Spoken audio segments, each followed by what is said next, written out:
2021-2022 bill be read a second time.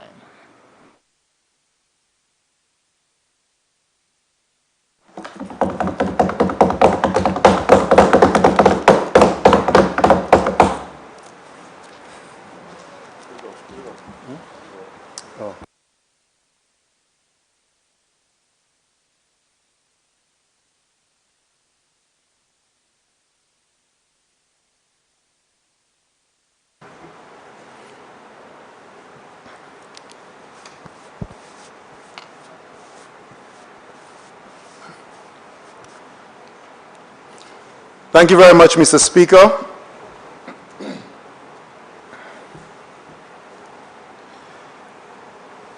Good evening and greetings, Mr. Speaker, to honorable members, but please permit me to greet, Mr. Speaker, the people of Vieux-Fort North, the people of Wane, Vigier-Kako, Savans, all the communities of Bellevue, Pierrot, and all the communities of Grace. I greet the people of Vieux-Fort North, and Mr. Speaker, I know that many of them at this very moment, some of them very close to me, are grieving, and I wish them God's blessings. I also, Mr. Speaker, take a few moments to sympathize with the family of someone who is suspected to have committed suicide at the Victoria Hospital.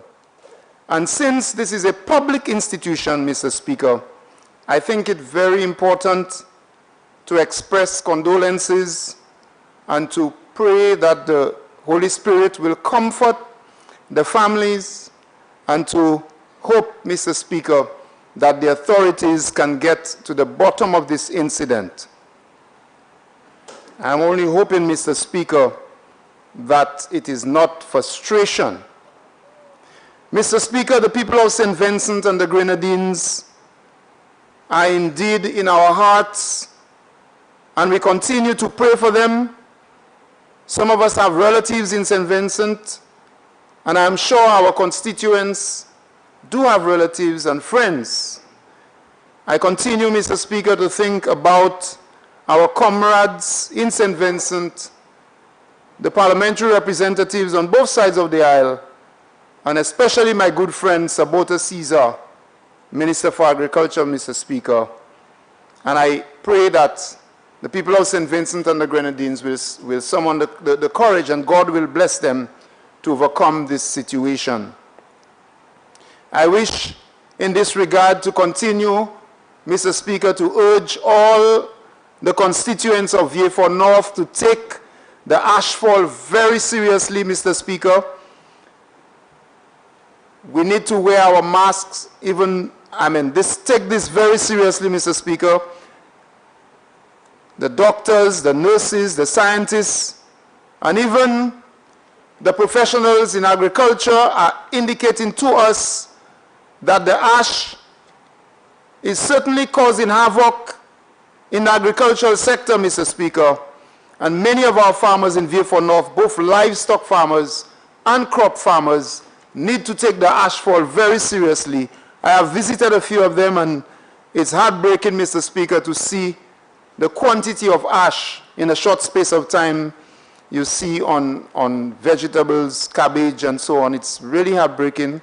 And some farmers have resorted to covering their pens, their livestock pens, and so on.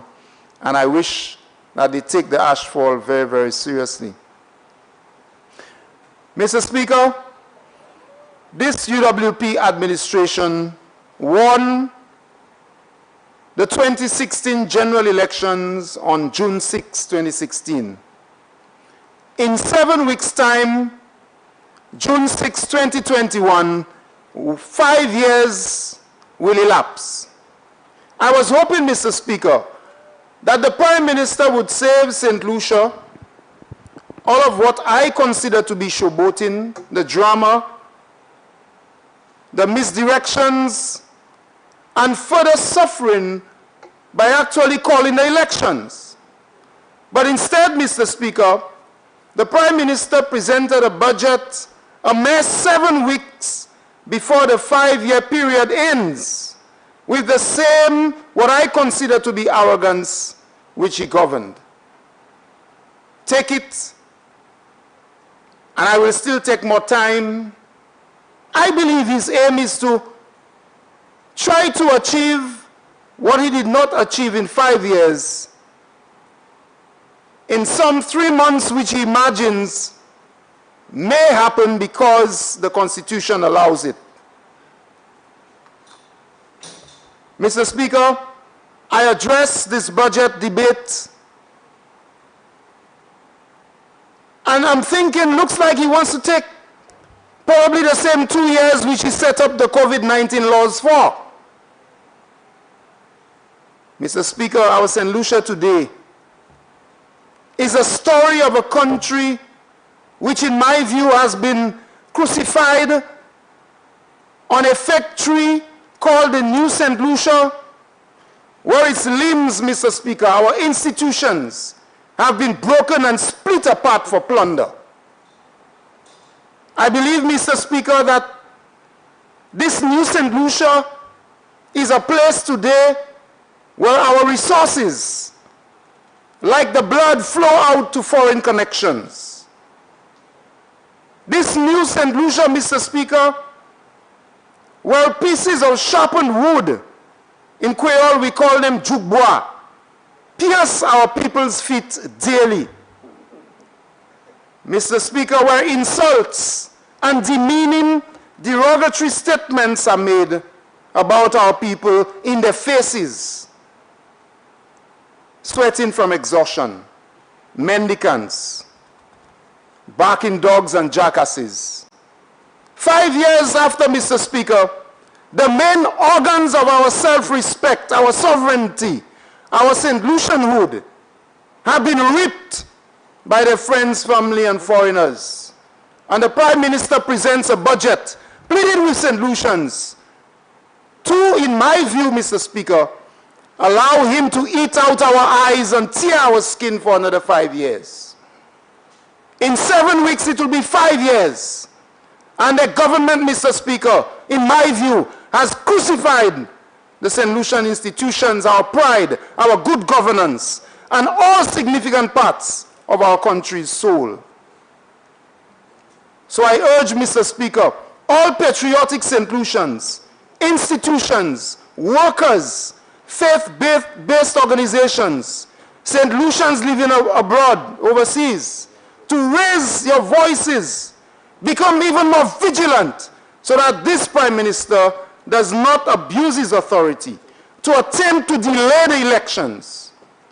Mr. Speaker, elections are due on or around June 6, 2021. And any attempt to delay by using the 3 months is an abuse of normal customs.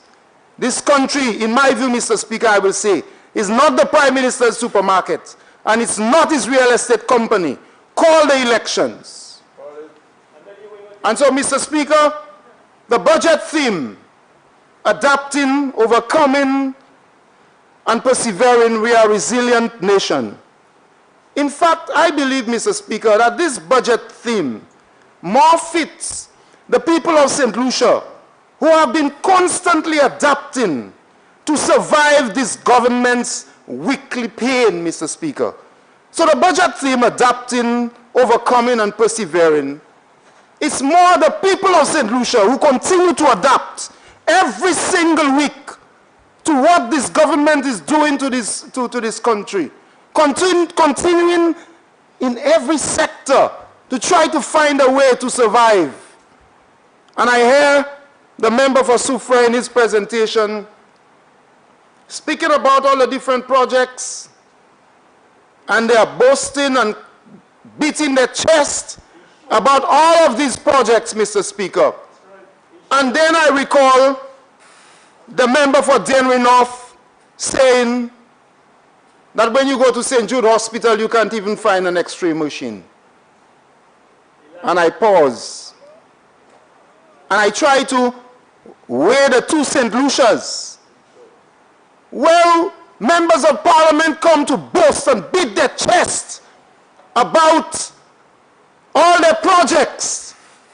And I say to myself, if I fall down, or my constituents or a relative of mine falls down and is rushed to the hospital with all of the big projects and multi-million-dollar and all of the glossy pictures, we can find an X-ray done at the hospital. So I want that to sink in for a little while, Mr. Speaker. I want it to sink in. The two St. Lucias that we are talking about. And so, Mr. Speaker, this Prime Minister and Minister for Finance has not had the lives of the people of this country in focus during the COVID-19 pandemic. And in his budget speech, he spoke a lot about the COVID-19 pandemic. In my view, blaming almost everything on COVID-19. He never acknowledged the suffering of our people, which is as a direct result of his failure of leadership. He never connected our situation in St. Lucia on the COVID-19 to the poor decision-making of his government. Mr. Speaker, in the matter of the COVID-19 pandemic, the deaths, the pain, the suffering of St. Lucians, through you, Mr. Prime Minister, I will say, sorry, through you, Mr. Speaker, I will say to the Prime Minister, Mr. Prime Minister, in the matter of the COVID-19 pandemic, the deaths, the pain, the suffering of St. Lucians, you are the failure. Not the father this time.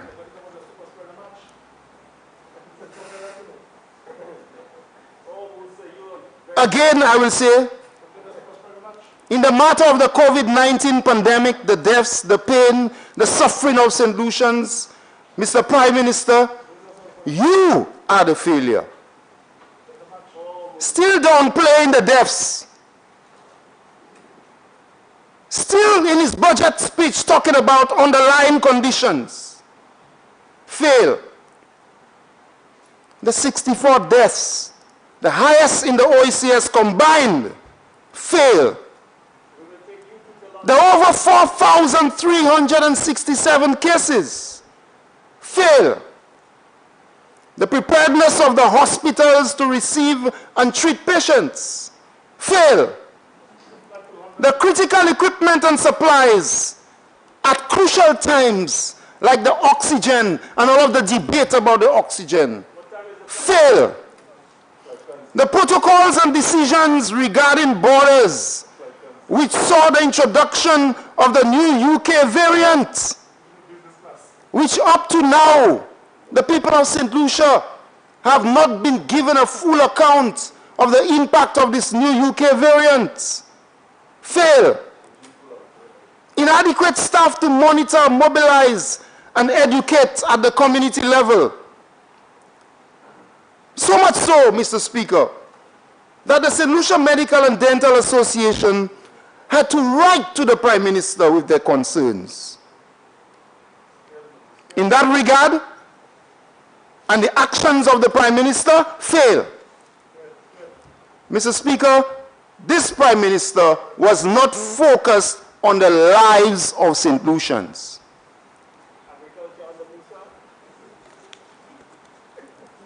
Mr. Speaker,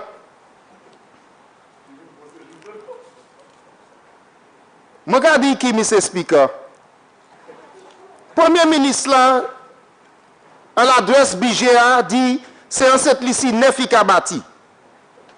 Avec ça, je dis c'est set ici 900 là, yo ka bâti. C'est un set ici qui dit décalté set ici. Ce ministre là qui a venu, yo ka bat cheyo, yo fait un chay chimé, yo fait un chay divers bagailles. Avec yo ka mouche portrait, toute qualité belle portrait en caille parlement. Avec ça qui twist là, Mr. Speaker. C'est toutes ces belles portraits ça yo ka mouche ya. Même parlement 2009 dit nous en bagaille jodi a.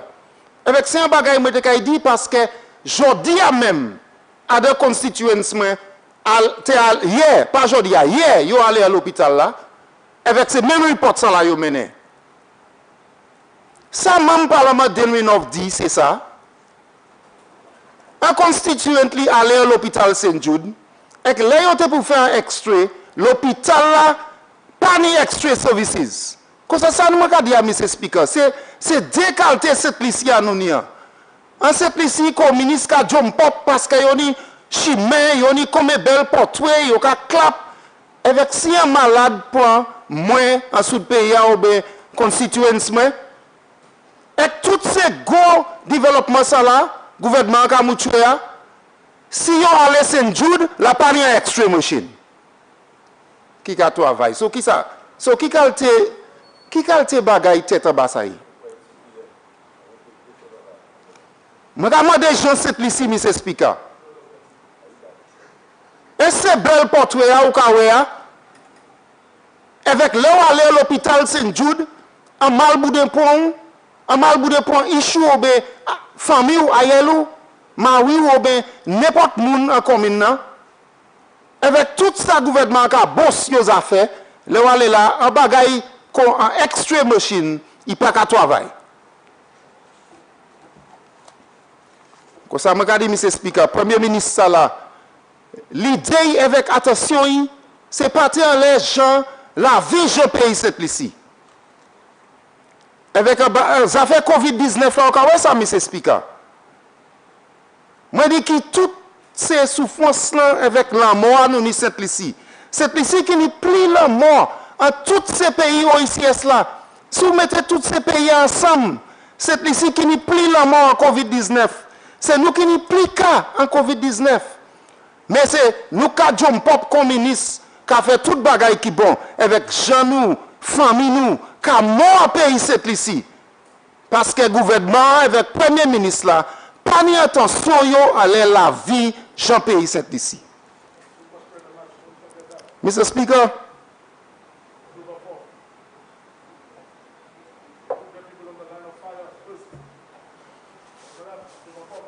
I don't have to speak about healthcare to respond to the Prime Minister's assertions or his presentation. I don't have to come to the House to pontificate on healthcare because with 7 weeks to go before the end of the 5-year term. The people of St. Lucia, I am sure, if they have not made up their minds about healthcare, will do so very soon. But here is the evidence of this government's failure. One of the most glaring admissions by this government and the United Workers' Party about the failure of healthcare, of the healthcare policy and actions in St. Lucia, is this, Mr. Speaker. And after this, I don't have much more to say. There is no better demonstration of the people's feelings about healthcare in the Prime Minister's new St. Lucia than the rejection of the government's much celebrated health minister by her own party at the local and national levels. There is no better demonstration of that. No better demonstration.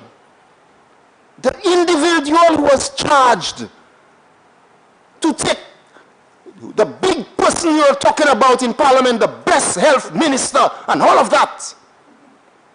There is no better demonstration of this government's failure. By their own admission, through their organization, their local organizations and the national organization, that this person has failed so dramatically that she cannot even be considered for parliamentary office. So that alone, Mr. Speaker, is evidence that the government itself has decided that they have failed so badly in healthcare that the person who led it cannot be part of the team for parliamentary office. What more can I say?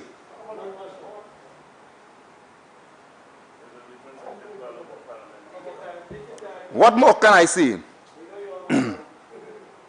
But what is sad, Mr. Speaker, is that, in my view, the Prime Minister allowed the healthcare crisis to worsen,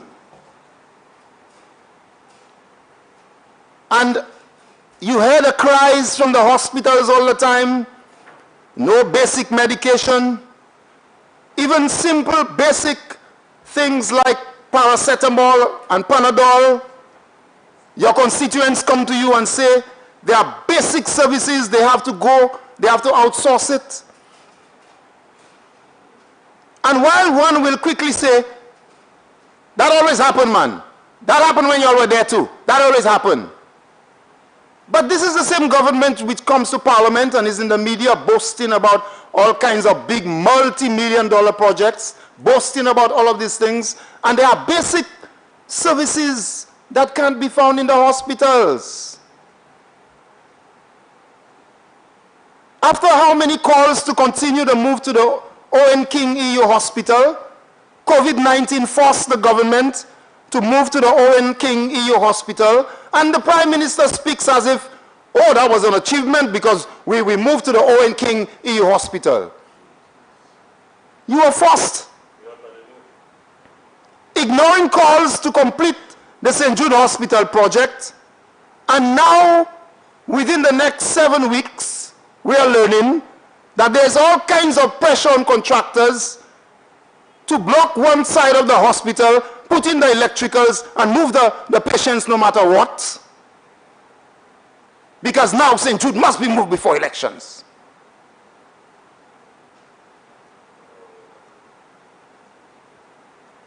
Turning their backs, Mr. Speaker, on the cries of the patients on the floors at Victoria Hospital before it moved to Owen King EU. All of the pictures are there. And even tonight, are they ignoring calls for the repairs to the X-ray machines at St. Jude? And ignoring calls upon calls by the people to improve the healthcare situation. So it's two St. Lucias. A glossy one with projects happening, but then the same people who are going to use the roads and drive on the roads and walk on the roads can get an X-ray at the hospital.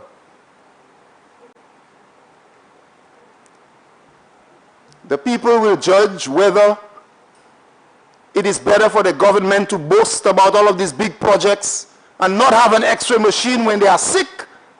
They will judge.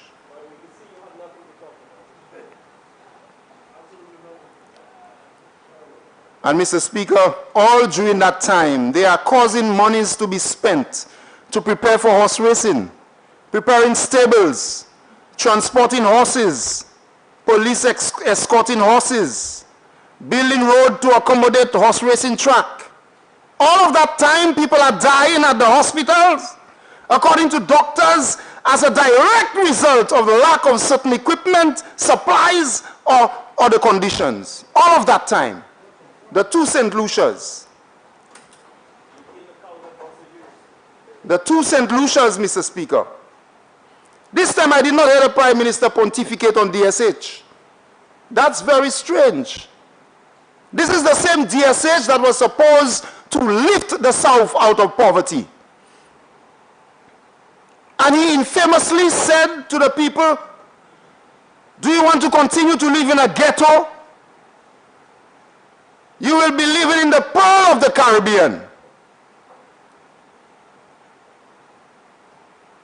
And I can recall during a presentation in Parliament in 2017, I can recall saying, Mr. Speaker, that when someone wants to break you down, or they want to take away your pride and your dignity, they first begin to try to cause you to define your own self. But has the Pearl of the Caribbean materialized? Has the Pearl of the Caribbean materialized? The DSH project was mentioned in all budget presentations, budget speeches before today. Where are the 800 jobs that were promised to the people of the South?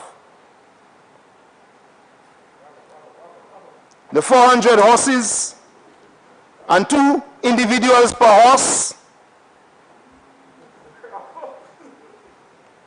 Where are the jobs? Where are the 800 jobs at DSH?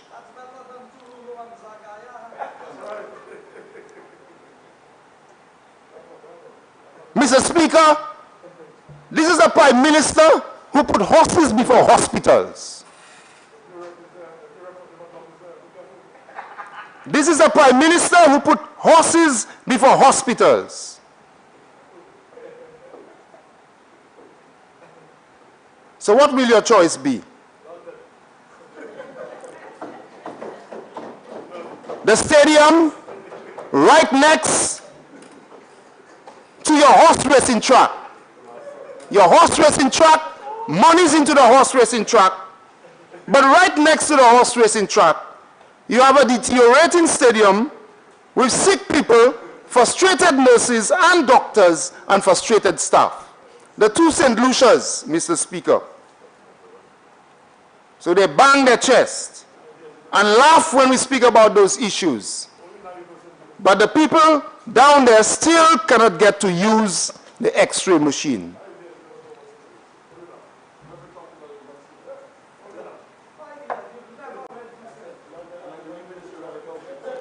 Mr. Speaker, this government continued to break the pillars and the support that would have made this country more resilient during this COVID-19 pandemic. This government continued to break every pillar of our economy that would have caused us to be resilient. Mr. Speaker, post-2010, in the Black Sigatoka era, in the last 10 years, the highest tonnage of bananas exported to the United Kingdom was 12,353 tons. Post-2010, after the Black Sigatoka era, in 2013, 12,353 tons. You remember, Mr. Speaker, when this government came to office, the Prime Minister boasted about 40,000 and 60,000 tons. My colleague from Denby North has spoken about the bluff that was the bananas to France. And I always knew it was a bluff, because I have given this story over and over again. I always knew when they announced the arrangements that they were bluffing, because I have said before, in the Parliament and in other places, what happened when we attempted to link up with France and the French market. And so when I heard the announcement and I did not get any details of these arrangements, I knew they were bluffing. And I said so. Up to a day like today, Mr. Speaker, they have not sent bananas to France. And so elections are approaching. 7 weeks before the end of the 5-year term, elections are approaching. And so they're trying to change the narrative in the banana industry. And we'll speak about that in a while. The current Minister for Agriculture boasted.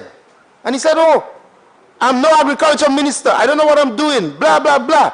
We are doing Black Sigatoka management. What you must do is production, man. Production.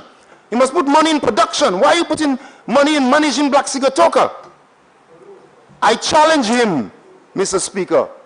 I challenge him with 7 weeks left. In fact, you still have 7 weeks to get more than 12,000 tons. I give you the 7 more weeks because for you anything is possible. You still have 7 more weeks. For your whole 5 years. For your whole 5 years, Mr. Speaker. They did not export 12,353 tons for any 1 year. They have never reached that quantity for any 1 year. And they promised the farmers 60,000 tons of bananas. They failed, Mr. Speaker, with bananas. Big time. They failed big time with bananas. Today the banana industry is in a mess because of a failed Minister for Agriculture who was interested in other things. In other things, Mr. Speaker. So the highest tonnage was in 2013 in the Black Sigatoka era. So the bananas to France, bluff. Up to now, no bananas to France. And now they're talking about a brand. Bananas as a brand. As if, you know, you can try to fool people all the time. We'll have a brand. Look at what has happened to Windfresh, Mr. Speaker. With the Minister for Agriculture on the board. And up to now, up to a day like today, Mr. Speaker, up to a day like today, apart from the cursory mention by the Prime Minister, this government has never given a statement to the Parliament on Windfresh. Never. Never. Never, Mr. Speaker. So Windfresh, fini. Windfresh, dissolve, exécute toujours, Mr. Speaker. Gouvernement pas encore dit Parlement rien à les affaires Windfresh. Rien. So la pas ni pièce fiscale et force. Windfresh fini, exécute toujours ministre agricole avec Premier ministre là pas encore dit rien about Windfresh. Ça a fini, Mr. Speaker. What about the meat processing plant? They promised, Mr. Speaker, that there will be a meat processing plant to replace what got consumed by DSH. That was the promise. It is 7 weeks before the end of your 5-year term. You still have chance. You still have a chance to build and operate a meat processing plant in these 7 weeks.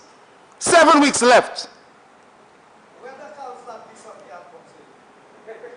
Mr. Speaker, the Fish Marketing Corporation, the gates are locked, Mr. Speaker, where fishers normally go to purchase their fish. Fishers are all over St. Lucia, Mr. Speaker, selling fish at the back of their vans and in their cars and in their minibuses. That is the new St. Lucia which this Prime Minister has built. That is the new St. Lucia, Mr. Speaker. We have a new St. Lucia where a farmer organization, the National Fair Trade Organization, Mr. Speaker, requests assistance from the government. And the government insists that for them to assist the National Fair Trade Organization, one of the representatives must be the chairman of the board.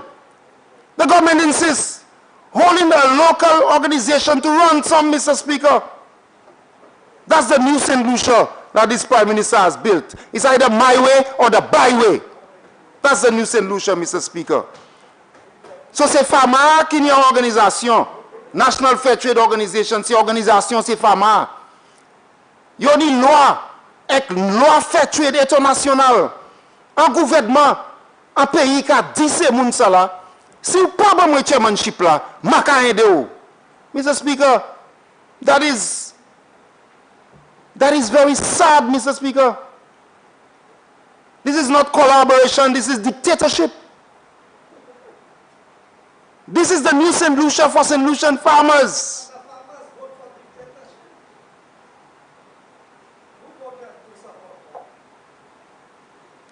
This is the new St. Lucia, Mr. Speaker. Look at fishers. What is happening to the fishers? Are they better off today? Are the farmers better off today? Do they have more money in their pockets? Do they have more ching-ching in their pockets?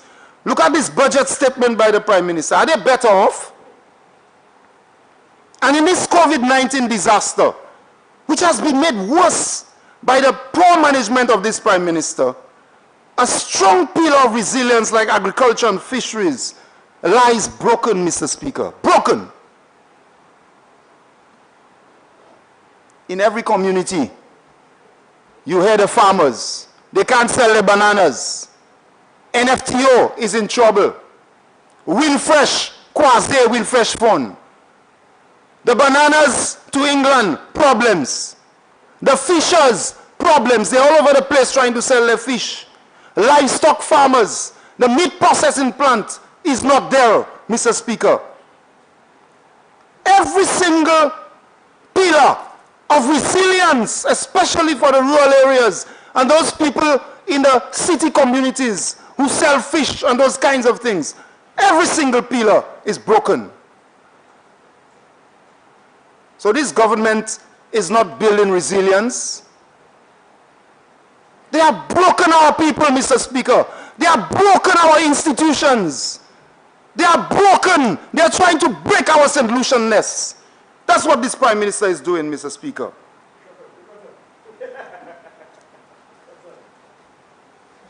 In the Prime Minister's budget addresses, May 9th, 2017, he spoke about Honeymoon Bay Resort. April 3rd, 2018, Dreams and Secrets in Canals. Pearl of the Caribbean. April 15, 2019, a whole thing about St. Jude. And the thing about it, Mr. Speaker, there is a fascination about the South.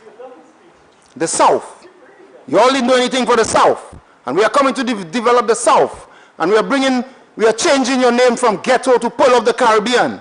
And in other words, Mr. Speaker, here is how I look at it. You South people need a washing up. That's how I perceive it. Because you all in the South need a Pearl of the Caribbean. You all don't need a ghetto. You all need a Pearl of the Caribbean and all of those things. Mr. Speaker, the DSH, which was promised, they gave 1,000 acres of our land for a horse racing track. And up to now, unless we look at leaked documents, we do not know the details of this deal, Mr. Speaker. The airport terminal, which is not something, Mr. Speaker, that started now in this term. I've spoken about the meat processing plant. Beauséjour, the ponds, the shed houses. What happened to the National Skills Development Center and the training? And all of the fiasco with training, which was sort of siphoned from the NSDC, where young people from the South especially could go for training.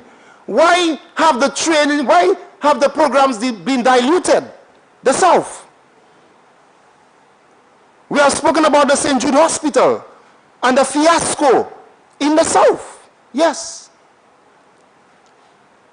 You said that the hospital was not good. You sent someone to open their arms in the doors. And all kinds of things you did. And you said it was not good, so you'll build a new facility. Well, you have 7 weeks before the end of your 5-year term. I guess you can do anything. So in 7 weeks, you'll open the St. Jude Hospital. The South. The speculation and what's happening with land and housing with Invest St. Lucia and Proud. The people of Opico in Vieux-Fort North and the people of Grace stand and they look at the DSH site where our land is had for 99 cents for $1 per acre for 99 years. And they are asked for $10 per square foot and $8 a square foot to buy land in Opico and in Peru. The South.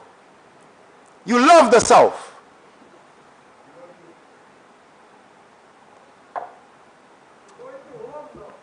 But I can guarantee you, Mr. Speaker, that the St. Lucia Labour Party government, as they've done before, and it's not something new, a St. Lucia Labour Party government, under the caring leadership of Honorable Philip J. Pierre, will ensure as the Labour Party has done before, that the people of Opiko and Grace and other environs will get their land for much less than they're asking them for today. Mr. Speaker, they love to speak about the South. And I always take 2 minutes to say this because not everybody knows.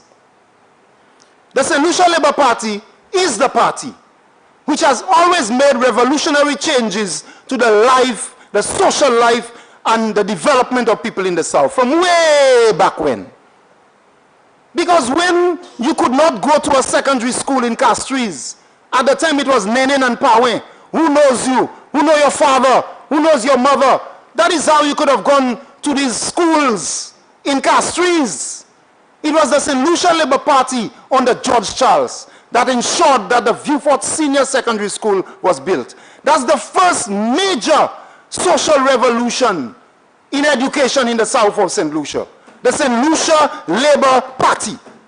Go and look at the plaque at the Viewfort Secondary School.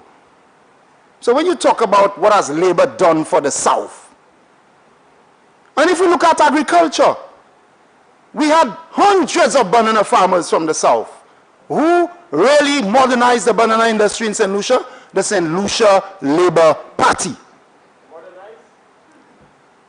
And in fact, the Labour Party established it. You all don't know your history. That's why your face looks so crooked as I'm saying that. You don't know your history. The UWP was formed, I keep saying that, the UWP was formed in 1964. Honorable Member, please direct your comments through the chair and do not take any personal shot at any member, please. Mr. Speaker, in 1964, the United Workers' Party was formed. The UWP was formed in 1964, but in 1953, the St. Lucia Banana Growers Association had 10,000 banana farmers as members. So where UWP get this thing about they establish bananas? Know your history. In sports, Mr. Speaker, in sports, the St. Lucia Labour Party built the first international sports stadium in the south of St. Lucia. Basic amenities, electricity, water, and telephone services. The South suffered tremendously under UWP, Mr. Speaker. In the community of Bellevue, for example, there was only one telephone. All right? There was no water and electricity in so many communities. Roads, basic infrastructure by the St. Lucia Labour Party. A school at Viger, road through the Viger community.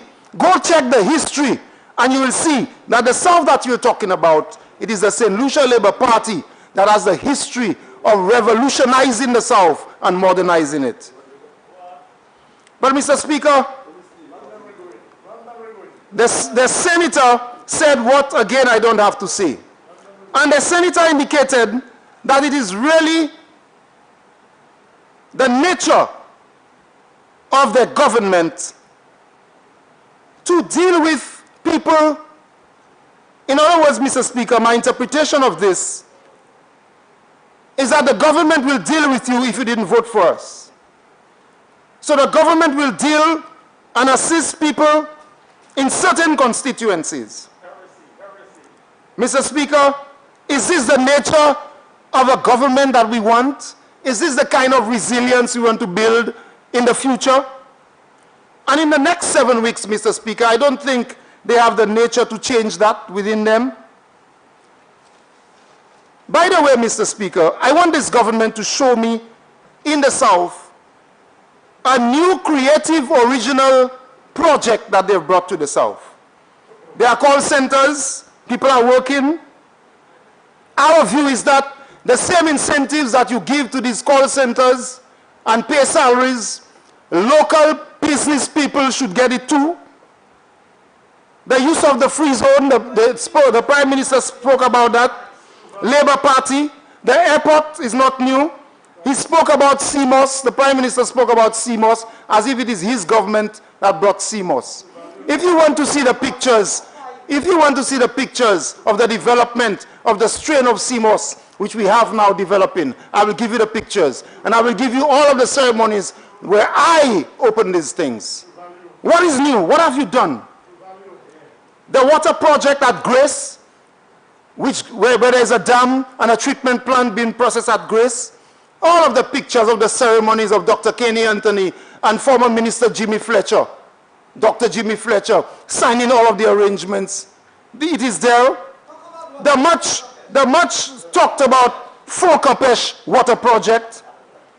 The pictures are there with Moses Jabatis, with pipes and so on, installation. And I always want to pause, Mr. Speaker. I always want to pause to thank the government and people of Taiwan.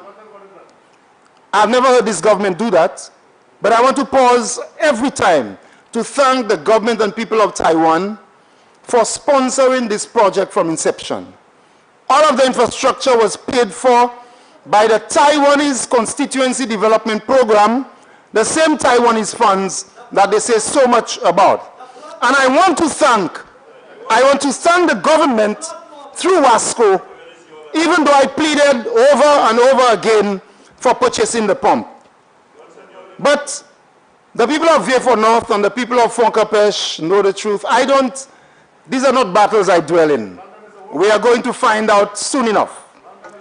So, Mr. Speaker, the Prime Minister spoke about the export of feed. And he jumped to for the first time we exported feed and so on. This feed mill was negotiated, all right around the table with former Minister Emma Hippolyte. So the point I'm trying to make to you is this. All the South that you're talking about, show me one creative and new project of this government in the South. Show it to me.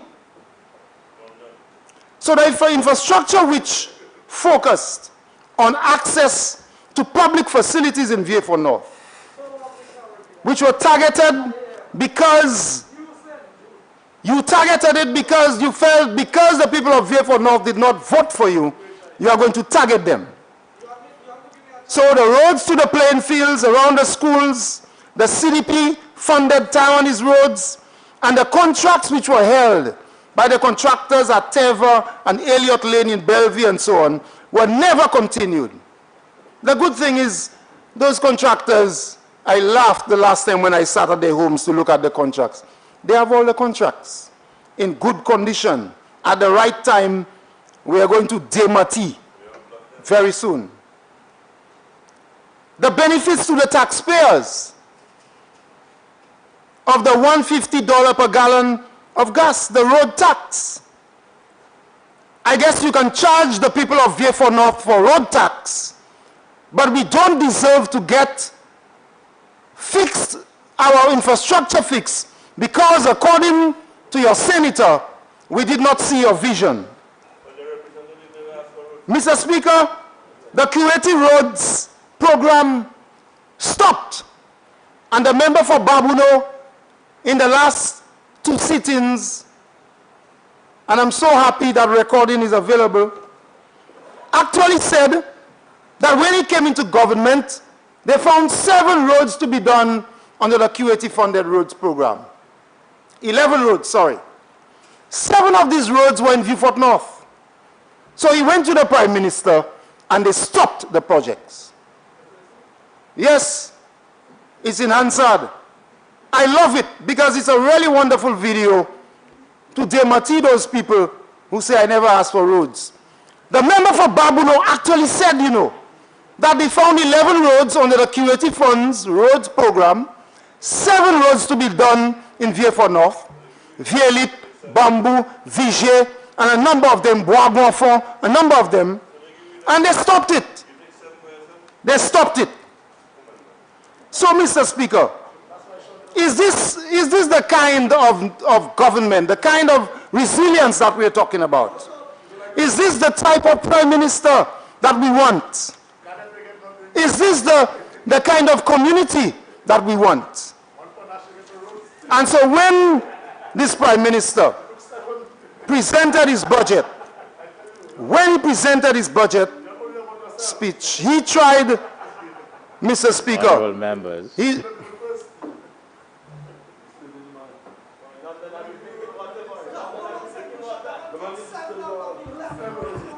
Honorable members. It's okay, Mr. Speaker. 7 weeks left. 7 more weeks. 7 more weeks. So, Mr. Speaker, is this the chance that the Prime Minister wants us to take? After 3 weeks of announcing COVID restrictions and so on, after about 3 weeks, the Prime Minister and his government suggested that public servants take 50% of their pay home. Is this the kind of knee-jerk Prime Minister and leadership we want for the future? To ask public servants, after 3 weeks of you saying you manage the economy, you are good managers of the economy, we have a shock, and in 3 weeks, you're already suggesting to public servants that they take 50% of their salary home. 50%, Mr. Speaker. And that is exactly what will happen. That is exactly what will happen if they get back into government. 50% cut for public servants. Mr. Speaker, the honorable member is misleading the House. The 50% was for 3 months, not which actually works out for the year to be less than 12%. So the member needs to be clear in what he is saying.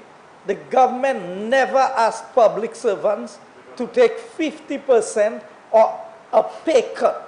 They were given the rest. Did I say pay cut? Sorry, Mrs. Very well, continue, sir. The government asked public servants to take 50% of their salary home.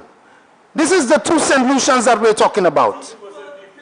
This is the 2 St. Lucians that we're talking about. No matter how you try to disturb me, no matter how you try to disturb me, the government of St. Lucia, after about 3 weeks of a COVID-19 pandemic shock, 3 weeks, all the good managers you all are, I want the thousands of public servants in St. Lucia to understand that that is what will happen to them. Any shock, they're such good managers, but after 3 weeks, take 50% home. Honorable member, you have 10 minutes in which to complete your... Thank you, Mr. Speaker. Mr. Speaker, the neglect of the education sector, Mr. Speaker. The neglect of the education sector. Honorable members, like I said earlier, for the purposes of Hansard, we need to record. So in other words, we need to hear the member clearly. Like I've always said before, I'm not going to stop members, but keep the comments as low as possible. They don't faze me at all, Mr. Speaker. The Holy Spirit is guiding me. They don't faze me at all. They don't faze me at all. 7 more weeks for them, Mr. Speaker. They don't faze me at all. So, Mr. Speaker, the 2 St. Lucians continue. So this Prime Minister, Mr. Speaker, the COVID-19 laws were put in place. The COVID-19 laws were put in place. But this Prime Minister can be seen on Facebook without masks all over the place. No wardens are rolling him on the ground. No wardens are trying to find him in the bushes, in the rivers. But the other St. Lucians can be chased down and rolled on the streets because they don't have a mask. That's the 2 St. Lucians that this Prime Minister has created, Mr. Speaker. And all of us should obey the laws. And I encourage everybody to wear a mask and obey the laws. But the Prime Minister should be #1, first chief, cook and bottle washer. So if the others are being arrested for not wearing masks and being rolled on the ground and being chased by river and by cliffs and all over valleys and mountains, the Prime Minister freely does what he wants with his mask. That's the 2 St. Lucians, Mr. Speaker, that they want. Mr. Speaker, they beat their chest. But the people get less every year. Their vision is not a caring vision, Mr. Speaker. There are real stories of neglect, Mr. Speaker. The farmers, the fishers, home health care workers in Vieux North, Mr. Speaker. The program in this late hour, they dropped 4 home health caregivers. People have their bills to pay and everything like that. They dropped them, Mr. Speaker. And they care about people so much. If you want to add. But they drop the 4 poor parents while they're boasting in Parliament about the progress. What do? Even with 7 weeks left, they come to the Parliament blaming the opposition. 7 more weeks before your 5-year term ends, and you still come here blaming the Labour Party. You have failed. And so, Mr. Speaker, the people of Vieux North, Mr. Speaker, have given me this opportunity to represent them. And for 4.5 years in government, the programs which we set out to achieve, many of them still have work to be done. Mr. Speaker, we need, as soon as we get into government, Mr. Speaker, to ensure that our people get to work. The COVID-19 pandemic, like everybody else, has affected the people of Vieux North. Small business people with shops, bars, and so on. They were closed for so many weeks, and many of them did not get income support. Some of them were arrested, have to go to the station every Wednesday as if they are seasoned criminals, Mr. Speaker, while other officials of government can do whatever they want in boat rides and all kinds of things. The people need assistance, and therefore the first duty upon assuming government is to ensure that there are work programs throughout the constituency. This COVID-19, Mr. Speaker, this COVID-19 has really affected the people of Vieux North. The second thing, Mr. Speaker, is this. We need to ensure that healthcare, Mr. Speaker, healthcare, through national programs, we need to ensure that our people do not hear government boasting about projects and there's no X-ray machine. That our people in Vieux North do not hear governments boasting about multi-million-dollar airport and they can't find basic Panadols in the hospital. We need to ensure of that, Mr. Speaker. We need to ensure that the lands at Opicon and Grace will not be sold to the people for $10 and $8. This is wrong. When DSH, just next door, has 1,000 acres of land, all the stadium, where the stadium is located, belongs to DSH.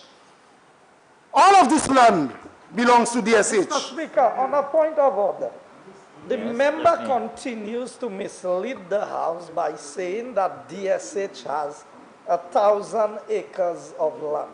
Mr. Speaker, the evidence has been presented in this House several times that there are less than 300 acres of land involved in the project of the horse racing track. And the member consistently makes reference to 1,000 acres of land at $1. It's around 100 acres, which was presented in this House. Yet still the member for Vieux North, a senior person in this Parliament, continues to mislead the people with false information, Mr. Speaker. Honourable Member, if I can recall that that there is a difference between the horse racing track, which is for phase 1 of the DSH project, which does not cover the entire, so be guided accordingly. So, thank you, Mr. Speaker. I'm so happy, Mr. Speaker, that you said, that the horse racing track is part of the DSH project. And so I await that challenge. The horse racing track is on 300 and something acres of land.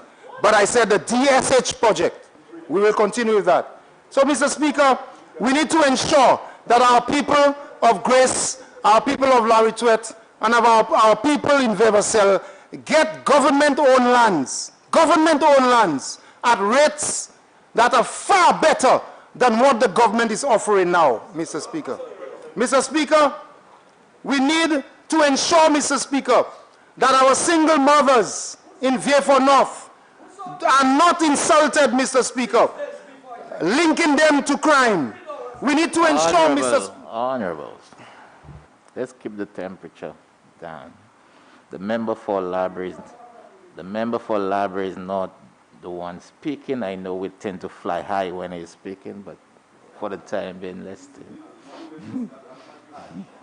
continue, honorable member. I tell you, they don't faze me, Mr. Speaker. 7 more weeks for them. Mr. Speaker, we need to ensure that we have a government which respects local institutions, a government led by the Honorable Philip JPM, member for Castries East, who will immediately reinstitute the assistance to the National Trust, Mr. Speaker. We need to ensure that we get a government which cares, Mr. Speaker, and we need to ensure that employment is created not only among young people with businesses and so on, money directly to them, but also the people within the ages of 40 to 60 who are not working. Many banana farmers who cannot sell bananas. We will ensure that we create employment for them, Mr. Speaker. We want to ensure, Mr. Speaker, that our country is not left behind. Our people are not left behind. And so, Mr. Speaker, as I close, I say this. Like the member for Castries East, I want to say that I'm a theater man but not a showman. He said he's not a showman, but I am a theater man. And my theater does not lend itself to the lives of the people. My theater does not lend itself to lying to people about projects that I never funded, and I'm taking pictures in front of them when it's the town council, the Vieux North District Council with government money that paid for it. My theater, Mr. Speaker, does not lend itself to the use of government taxpayer-funded processes. It's real, Mr. Speaker. What I do is represent people, and the people know how I represent them. I am going to remain in St. Lucia, Mr. Speaker. I am not going anywhere. I am going to remain here to fight for the people of Vieux North and to fight for the people of St. Lucia. And so, like the unfortunate fall of the ash from the St. Vincent volcano, which is chasing our plants and our lives, the policies of this Prime Minister and his government, Mr. Speaker, are choking our existence and our country. Our land is being just given away to foreigners. Insults to single mothers. Almost everything, it's like things with St. Lucia are just being destroyed. Radio St. Lucia Fish Marketing Corporation, St. Lucia Marketing Board. It's like everything with St. Lucia is being broken up, Mr. Speaker. The people want an opportunity to decide whether they are better off today than in 2016. The people want an opportunity, Mr. Speaker, to say whether the children and their education are in a better place. This Prime Minister has systematically broken the institutions of this country so as to effectively impose control and to create a platform for foreign control. It's time, Mr. Speaker. It's time. The 7 weeks cannot come soon enough. It is time to call the elections and allow St. Lucians to breathe. I thank you, Mr. Speaker.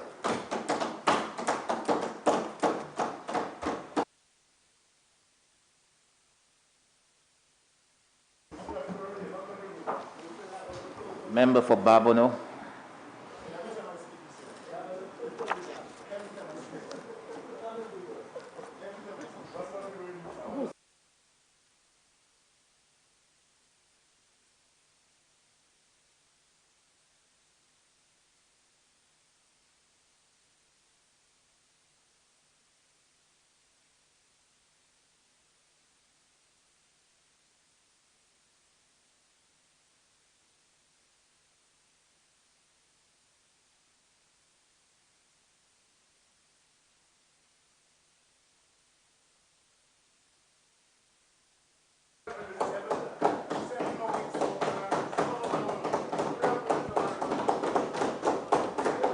Thank you very much, Mr. Speaker. I'm not hearing Mike. You'll hear me? Thank you very much, Mr. Speaker. Mr. Speaker, I rise to make my contribution on the Appropriation Bill 2021-2022. But before I continue, Mr. Speaker, please allow me to extend condolences to the family of Gilbert Anthony, better known as Fire, from Lage, who met his untimely death during the heavy rains in Bogus. I want to say, Mr. Speaker, that he was a very close friend of mine and guided me as far as the politics is concerned. I'll always remember our discussions as it pertains to politics. Mr. Speaker, I also like to extend condolences to Joachim Henry on the passing of his son. I think it's important as a past member of Parliament to profit the opportunity to extend condolences to his family, he and his family. Mr. Speaker, I'm sure you'll allow me to extend condolence, prayers and best wishes to the people of St. Vincent and the Grenadines. The past Minister of Agriculture, Honorable Montgomery Daniel, who served on the Windfresh Board with me as a minister. In fact, when I met him there, he was the Minister of Agriculture. His constituency is severely affected by the eruption. And of course, I want to also extend prayers and best wishes to Honorable Sabuto, who is the current Minister for Agriculture. Mr. Speaker, we are in constant communication as to what's happening in St. Vincent. And of course, like he knows, that my government and the leadership of the Honorable Prime Minister Alan Chasney will be willing to help in whatever way possible. Mr. Speaker, before I start my report on the progress of in my constituency, let me express my appreciation to my constituents for their prayers and encouragement. Mr. Speaker, when I'm hearing that nothing has been done in the Babuno community, I'm asking myself, is this person living in Tuapito? Mr. Speaker, I'm sure you would remember all of my commitments that was made in 2011, just before the 2011 elections. Mr. Speaker, this is a document of the House. I was not the one who brought it in the House. It was brought into the House, and I'm sure the members opposite is quite familiar with this document, where I articulated before the elections in 2011 what will be the projects if I am re-elected to implement in Babuno. And let me speak about them, Mr. Speaker, quickly. In the area of sport and culture, I said I will finish the multipurpose court at Union Terrace, construct a multipurpose court at Timon and Kako, construct a community hall at Union Terrace, Timon, Kako, and Lakwa, continue the improvement to lighting up playing fields, construct a new playing field for Bogus and Gara, and continue to support sporting programs. That's under sport and culture, Mr. Speaker. Under infrastructure, Mr. Speaker, I made a commitment that I would have upgraded the Lage Health Center to a level 2 health center, construct a new school at Lage, construct a new wing at the Foaso Primary School, continue to improve community roads, and continue to upgrade IT labs at the schools in the Babonneau community. Under the social program, Mr. Speaker, so you see, we started with sports, culture, and social programs, Mr. Speaker. Construct a home for the elderly, continue youth development programs, launch a program that strengthens competitiveness in the IT, technology, and job opportunities, and under economic area, provide employment opportunities throughout the length and breadth of Babonneau. And of course, at that time, there was plans to build a hotel in the Marquis area. These were the projects I articulated, Mr. Speaker, in 2011, when I requested a continuation to represent the people in Babonneau. Mr. Speaker, some of the programs that were done, and I want to at least to mention one of them, Mr. Speaker, is that I recognize students from the Babonneau community, Mr. Speaker, that perform at the common entrance, where the top student in every school would receive a laptop, and every child over a 75 points average would get either a book voucher or a tablet. Mr. Speaker, I'm sure those students who start, that program started in 2009, 2010. So I'm sure, Mr. Speaker, that those students who benefited are now waiting patiently for the elections to make the right decision. Mr. Speaker, I want to ask a question. Which of the two experiences that you would prefer to have? One where a parliamentary representative provides you and recognizes you for your performance, or one where a head teacher stopped to pick up teachers going to her school and children enter in her car and telling the children to leave, to get out of the car? Which of the two experiences that you would want to have, Mr. Speaker? Mr. Speaker,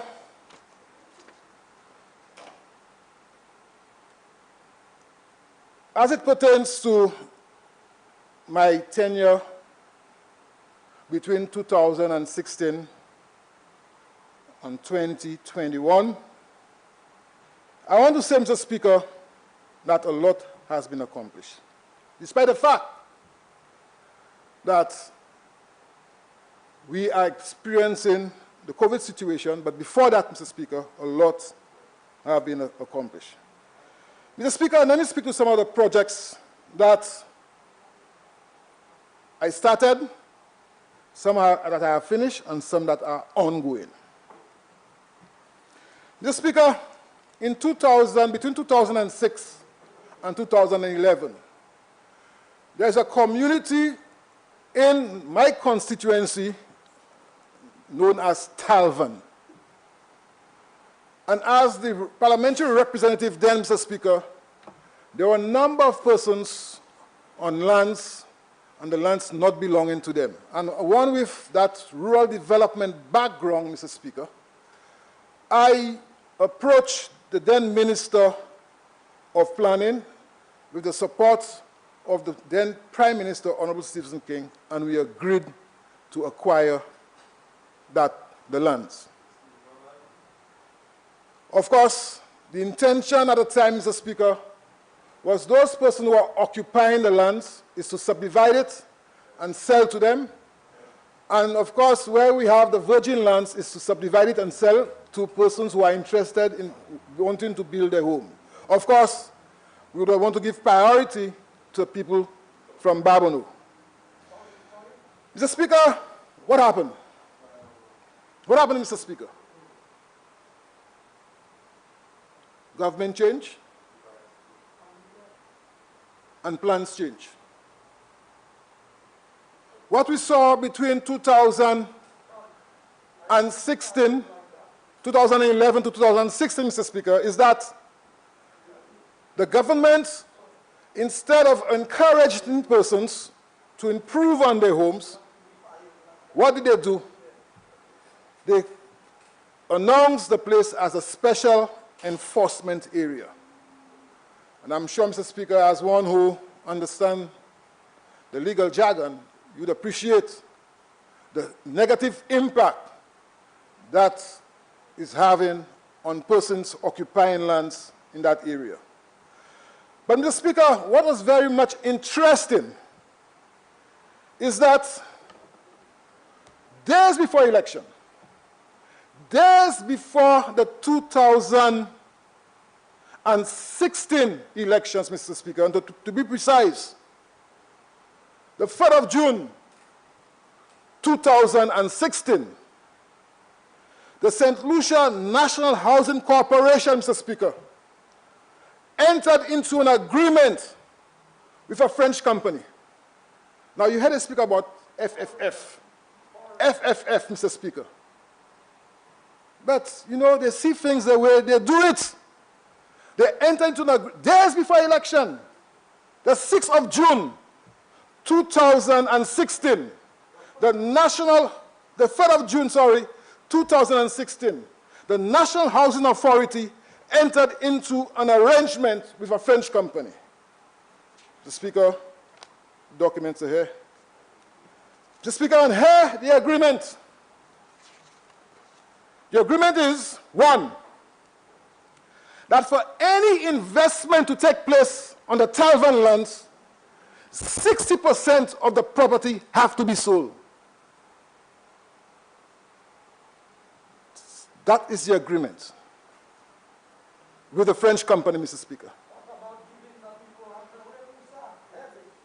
Mr. Speaker, what is that telling you? That is telling you that here it is a company from overseas is coming to St. Lucia, don't have the resources, you're giving them the land, and, of course, 60% of the land have to be sold before any investment or any improvement to that property is undertaken. What type of agreement is that, Mr. Speaker? Talvan lands. The Talvan lands. Mr. Speaker, people going around telling the residents who are occupying the land that give them a chance.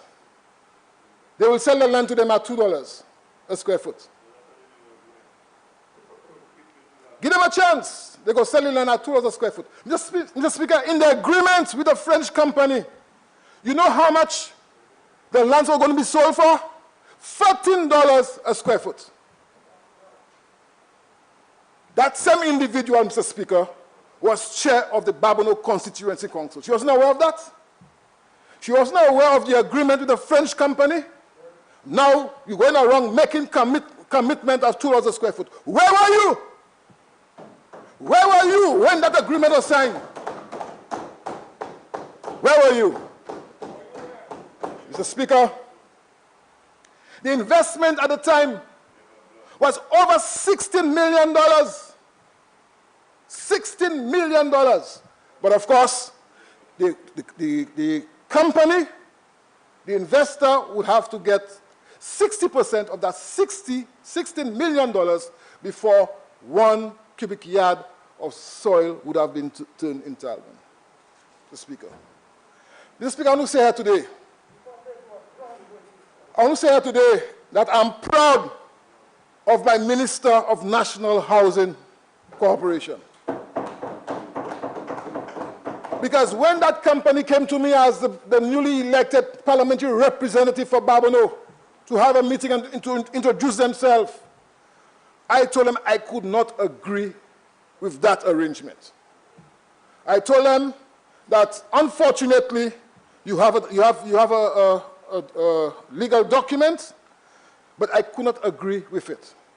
And we have to understand that my people in Talvan need to be free up. Of course, the Minister for Housing, and along with his board under the leadership of Mr. Mangal at the time, went through the agreement, Mr. Speaker, and it took us time to break away from that arrangement. And I'm going to report here today that the people of Talvan are free from that arrangement. And, Mr. Speaker, we have started developing the place, you know. We have started developing the place. We have surveyed all the spots where the people are occupying. We have told them we are moving from $13 a square foot to $7 a square foot. And I'm still looking for a lower price, Mr. Speaker. I'm still looking for a lower price for my people. And I'm sure the minister will understand that, Mr. Speaker. But of course, if they buy the land outright, they will be paying $6 a square foot. But if they're going to enter into a lease arrangement, and that's the arrangement, Mr. Speaker.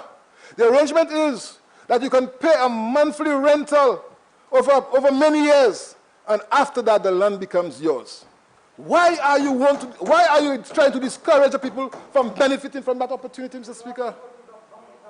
You know, Mr. Speaker, so I want to say that I'm looking forward.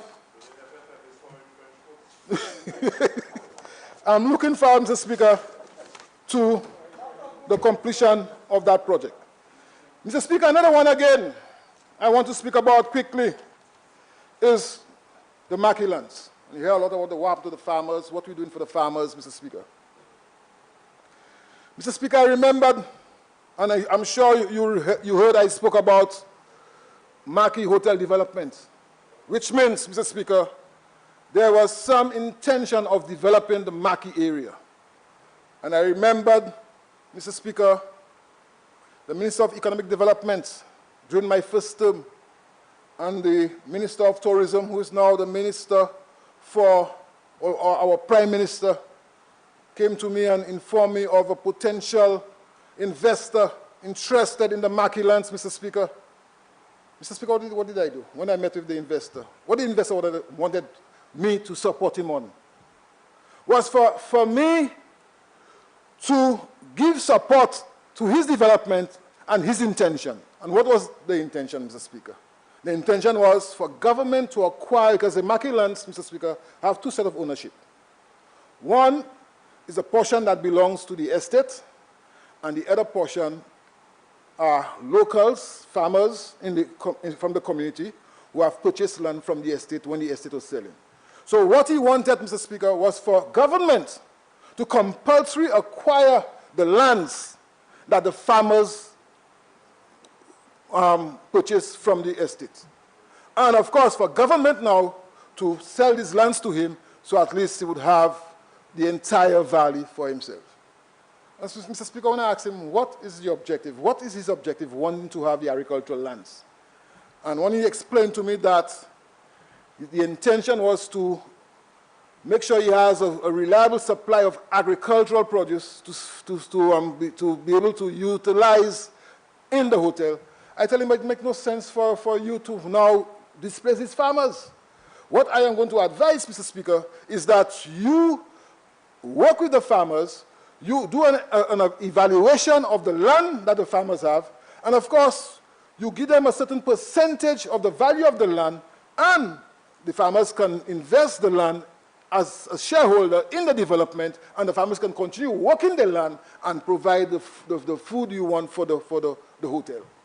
The then Minister of Tourism and the Minister of Economic Development agreed with me with that position. I must say, the developer agreed. A number of these farmers right now, I didn't look at color. I didn't look at who they were supporting. I was looking at the people from Babonneau. A number of them, Mr. Speaker, got huge sum of money. 100,000, those who got 120,000, those who got 150,000.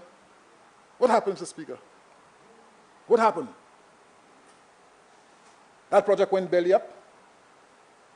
They have the money, and they have the land. I want to say, Mr. Speaker, based on discussion with my Honorable Prime Minister, it's our intention to purchase the estate lands, so at least we can keep these lands in agriculture. And I'm really looking forward for us to be able to get the resources to purchase the remaining of the lands.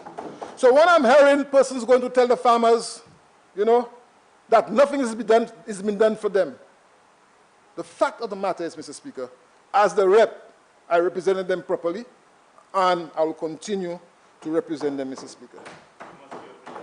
Mr. Speaker, another project I spoke about, Mr. Speaker, was a new school for Lage.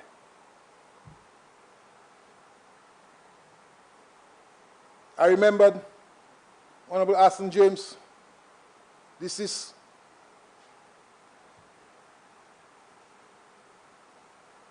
accompany me, Mr. Speaker, to the Lage School.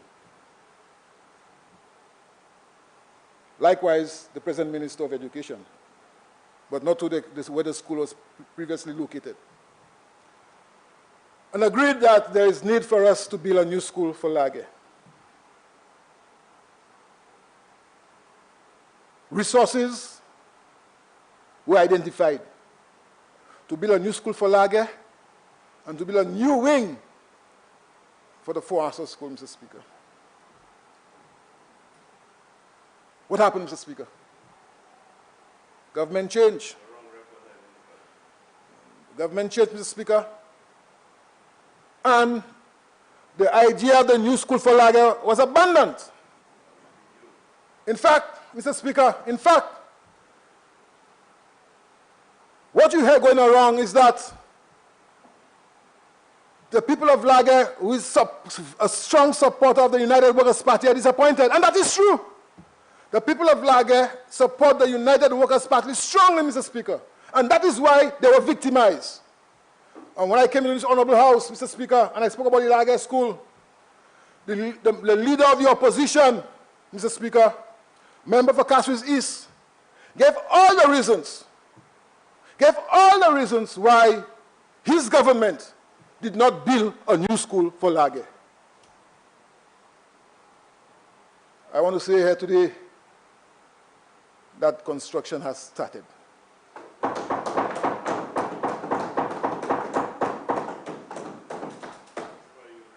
Construction has started for a new school for Lage.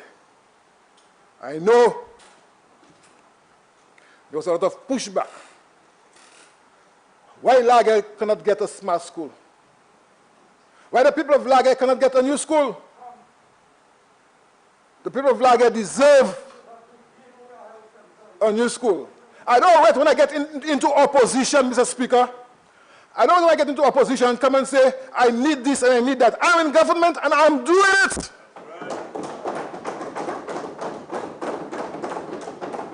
I'm not going to behave like the member for Denry North. Come and ask for a health center when he's in opposition, Mr. Speaker. I'm in government and I'm doing it. So, Mr. Speaker, the Lage School, the people of Lage, and the students of Lage will get a new school. And I'm sure, Mr. Speaker, I'm sure that when that school is finished, not only the people from Lage will enjoy the ambience of that school, I'm sure a number of persons will, throughout, maybe first year, might send a train to that school, the same way it's been happening at the Balata school.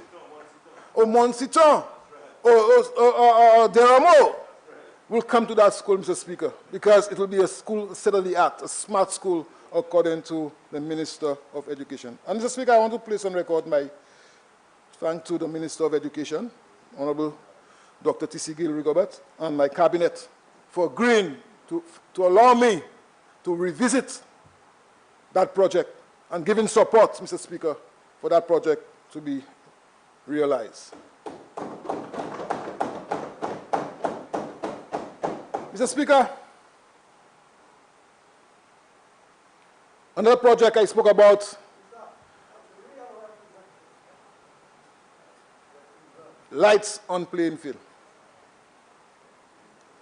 Mr. Speaker, I can boast in this honorable house, Mr. Speaker, the Babano community, and the member for Gross is looking at me, and he knows that.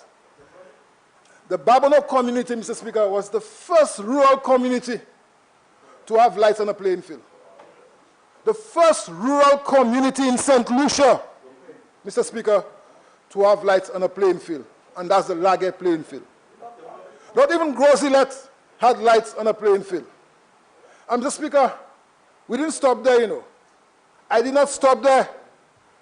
I put lights on the Balata field, and the then Minister of Youth and Sports never opened it. The then Minister of Youth and Sports, the member for Denry North, never turned on the lights on the Balata playing field, Mr. Speaker. Never. Mr. Speaker, when I came back in as the rep, I had to look for resources because RAT had taken over the lights. You know, you want to come now and ask for things in your constituency? Victimization, Mr. Speaker. Why? I was not going to benefit from the lights, you know. The young people from Balata and surrounding communities, Mr. Honorable King constituency, you know, they are the ones that was going to benefit from the use of the lights, Mr. Speaker. 5 years.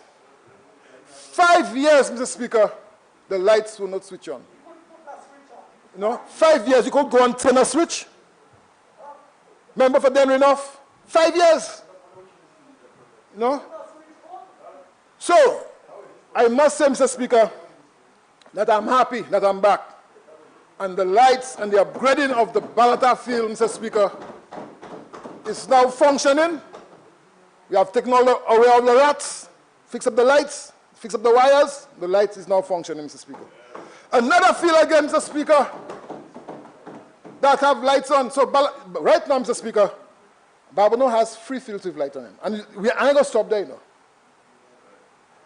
I have to look at Debawa, I have to look at Resina, and of course, when I get back in, a new field for Bogus, they will have lights on it. Because, Mr. Speaker, I know the benefit of having lights on a playing field. Mr. Speaker, the other field that have lights on it is the Foranso playing field. Now, you say you knew nothing about the Balata project. I want you to answer that one, member for Denry North, through you, Mr. Speaker. Mr. Speaker, over $800,000 was spent on the Foranso playing field. The first contract, Mr. Speaker, was over $450,000, Mr. Speaker. You don't know? It's from your ministry. To upgrade and put drains on the Balat and the Foranso playing field. Nothing was done, Mr. Speaker. Poor job. Poor job, Mr. Speaker. Mr. Speaker, again, another $200-something thousand was spent to build change room under your watch. Over $700,000 spent on the Foranso playing field, Mr. Speaker. And all you could have seen for it was a little change room. A little change room. Where the money went? Kolale. There's a lot of talking for us where the money went, Mr. Speaker. But I'm not coming to the Honorable House to speak about that. I'm not this type of individual. There's a lot of talking for us where the money went, Mr. Speaker. So, Mr. Speaker, I want to tell you that I was able to get resources to upgrade the Foranso playing field. And it was done for only $30,000, Mr. Speaker. Only $30,000. And, of course, Mr. Speaker, got resources to put lights on the Foranso playing field. I see people taking claim for the lights on the Foranso playing field, Mr. Speaker. I see people taking claim for the lights on the Foranso playing field, Mr. Speaker. Mr. Speaker, the Timon Court. The Timon Court, Mr. Speaker. Again, a project started during 2006 to 11. A project started during the time 2006 to 11 under my watch. Government change, nothing happened. I want to say now, Mr. Speaker, I have finished the Timon Court, and right now I'm building a community center. I use the model from the member for Castries office. I'm building a community center under the Timon Court, Mr. Speaker, for the people of Timon. You know why? That was a project they asked me for. They wanted a field, Mr. Speaker,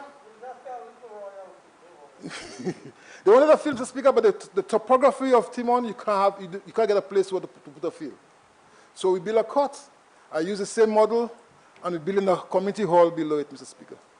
So, Mr. Speaker, I am happy that I am back, and the people of Babonneau are happy that I'm back, Mr. Speaker. I'm back, Mr. Speaker. Mr. Speaker, I'll do Union Terrace in my next term. I'm happy you bring Union Terrace. You never finish Union Terrace. You never finish Union Terrace. You know the project I started and you never finish. You're victimizing the people of Babonneau. You're victimizing the people, the young people of Babonneau, and you talk about youth.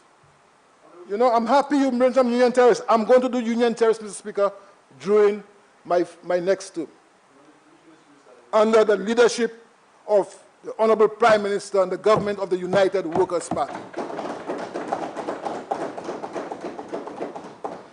Mr. Speaker, if I can continue, you hear people talk that people pack a maheshime. People pack a maheshime. I want to say here that I made a commitment to the people of Plateau when going around in 2016 that if I am given an opportunity, I'm going to build a new road in Plateau. I want to report here today, Mr. Speaker, that a new road has been built in Plateau. And I know, Mr. Speaker, there are some of my colleagues driving through my constituency without my permission. I want to warn my colleagues, do not come in my constituency without my permission. Well, Mr. Speaker,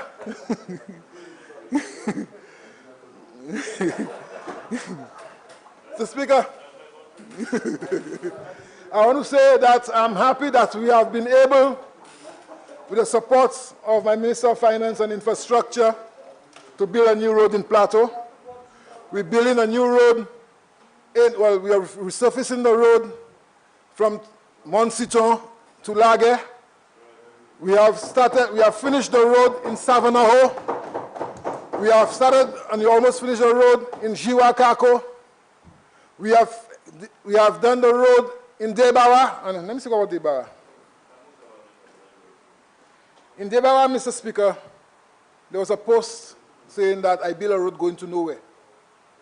And what an unfortunate statement, Mr. Speaker. I built a road going to nowhere. But I can tell you, the people of Debawa dealt with that statement. Mr. Speaker, when I came in 2006-11, I built that road, you know. Going to that community by the road passing by the school. I built it with chip and spray. Like I did many other roads, chip and spray. The Balata, Old Laundry Road, chip and spray. Mr. Speaker, I came back and I rode in a deplorable condition. That's why I'm saying I'm not going to build any road again, chip and spray. It's either concrete or asphalt. Because I did that road already, Mr. Speaker. So, Mr. Speaker, that road now is concrete. And the people of Debawa, while it's a bit narrow and they complain about it, but I'll get some resources to some expansion. But at least, Mr. Speaker, it's motorable. In fact, Mr. Speaker, Good Friday, I left my home and I walked all the way to Debawa. And of course, I reached Olio. You know? So I'm quite familiar with that road. Mr. Speaker, I want to say that I have built many roads in my community. And I'm going to continue, Mr. Speaker, to improve the community. And I know, Mr. Speaker, that I'll be given an opportunity to continue providing good representation to the people of Babonneau. Mr. Speaker,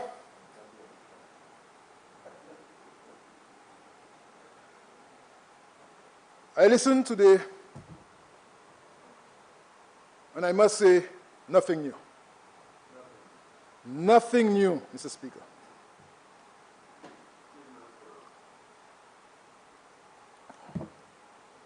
By the two members who want to speak about agriculture, nothing new, Mr. Speaker. For the past 4 years, Mr. Speaker, both of them have seems to be interested in bananas. And of course, one couldn't deal with me, now it's two of them have to deal with me. Two of them have to deal with me, Mr. Speaker. But up now, no, not a dent. Because what I heard there today is the same thing I heard 4 years ago. Same thing I heard this year. Bananas to France. I came here, I explained that.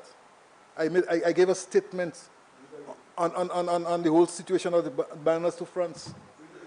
I came here, Mr. Speaker, you know. Mr. Speaker, oh, you know I made a statement here. You know. So why you bring it up each time if you know I made a statement here? Why you bring it up? Speak about something new. But you know. You know. Mr. Speaker, the member for Denry North spoke about 5 wasted years. Eve of election, mad rush to do projects.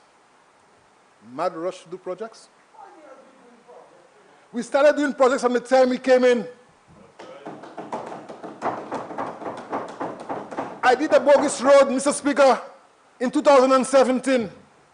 I did the Tishima Road, Mr. Speaker, in 2017, 2018. From the time we came in, we were working, Mr. Speaker. We are a government that works. We are a government of workers. Not mad rush. Not mad rush, Mr. Speaker. Mr. Speaker, I'm sure you remember a statement that member made, the member from Denry North, where he said, you conceive projects at times, but sometimes things happen and projects cannot finish. Remember that statement, Mr. Speaker? You were there.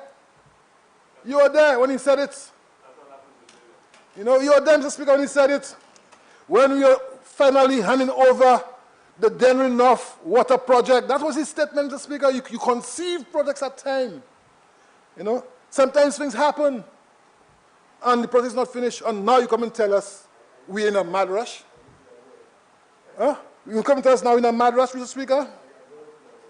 You know, Mr. Speaker?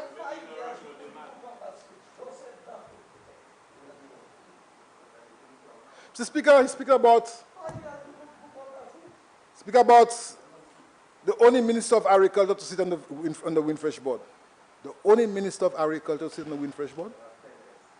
The only Minister of Agriculture to sit on the Windfresh Board. But, Mr. Speaker, he doesn't know what he's talking about.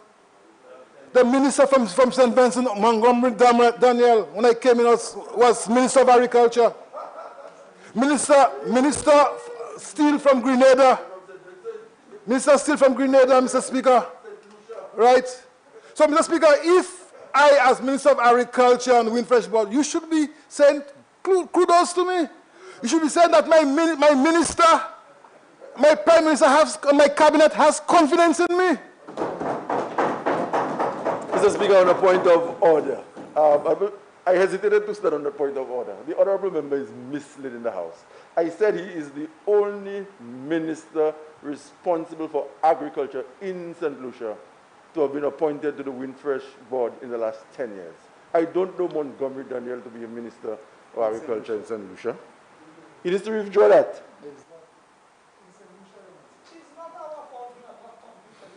So, Mr. Speaker, You heard the member? Mr. Speaker, I'm moving on. Like I said, Mr. Speaker, if my Prime Minister and my cabinet have the confidence in me to sit on the Windfresh Board, you should be applauding that. It's not my fault, Mr. Speaker. It's not my fault that the member for Viewfort North don't have the ability and capability to sit on the Windfresh Board.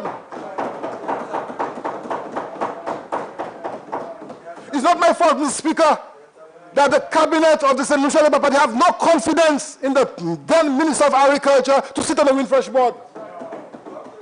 It's not my fault. Don't blame me. Applaud me. Applaud me, Mr. Speaker. You know, Mr. Speaker, Mr. Speaker, the reason why Windfresh Fund, let's get to it. And that's why they put me, my Prime Minister and Cabinet put me on the board. Bad investments under your watch. Bad investments. The water project, Vinci Fresh, Green Fresh, Mr. Speaker. Bad investment, Mr. Speaker. Bad investment, Mr. Speaker.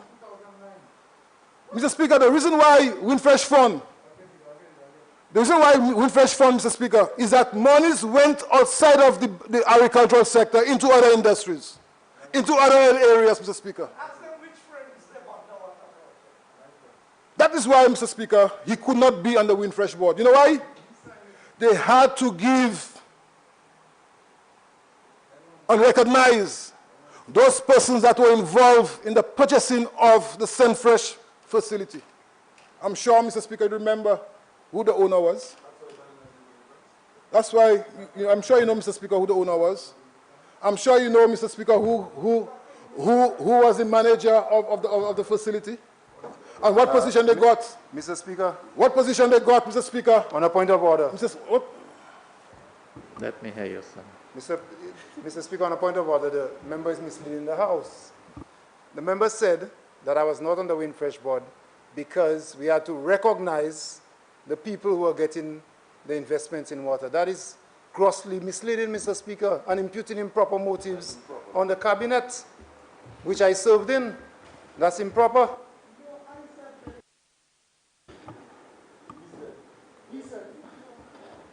Honorable member, that statement, be careful. I hope you do not repeat it. Continue. Mr. Speaker, I'm not on your point of order. I'm saying, Mr. Speaker, that the investment in the water project was a bad investment. A bad investment. Mr. Speaker. I heard from the member for Dennery North, we should be selling bananas to the OECS countries. Mr. Speaker, he has the economic and social review, in front of him. And I'm sure he would realize, Mr. Speaker, that bananas are being sold to some of the OECS countries.